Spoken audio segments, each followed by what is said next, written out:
Well, hello, Grace Family Church.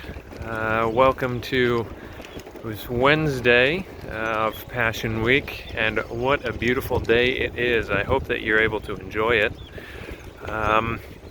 As we think about what Jesus experienced on this week a couple thousand years ago, I don't know if he had a beautiful day like we have today.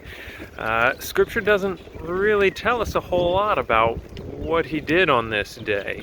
I know yesterday was incredibly busy. Today seems to have been a day of rest for Jesus. He probably didn't do a whole lot, stayed out in Bethany, maybe just took the day to rest and to prepare, because he had an incredible work to do. And the scripture does tell us a little bit about, we get the story of when a woman anointed his head and his feet with expensive perfume. John seems to indicate that may have actually happened before the triumphal entry, but that story is kind of told at this point, at least in some of the Gospels.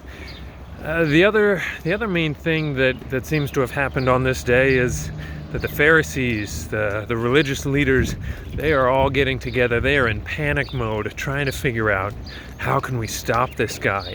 What can we do to arrest him, to get him killed, somehow without a crowd nearby? Because the crowds are all, oh man, they are following Jesus like nobody else. And who should appear on the scene for them but Judas?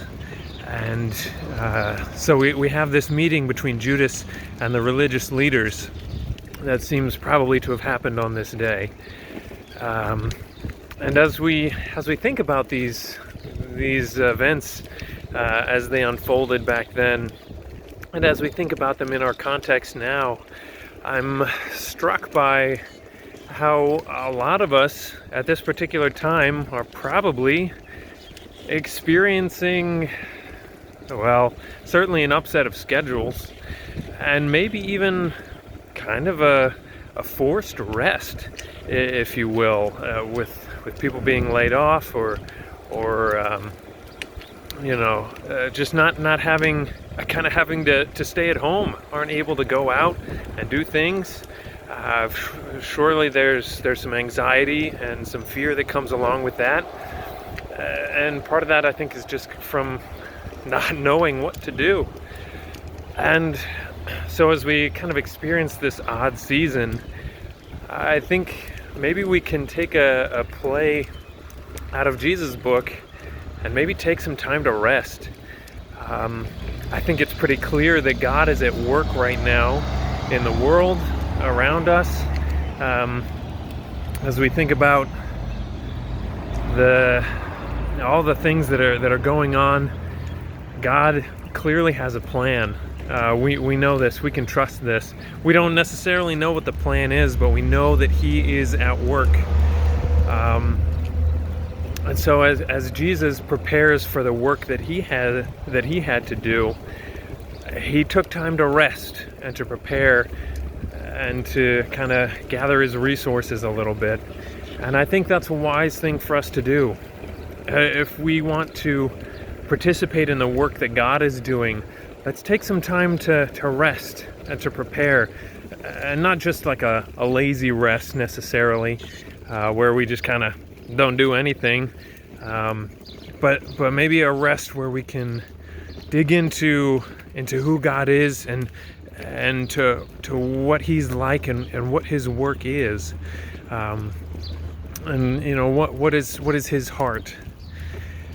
And the other thing to think about as we examine the Passion Week as Jesus experienced it,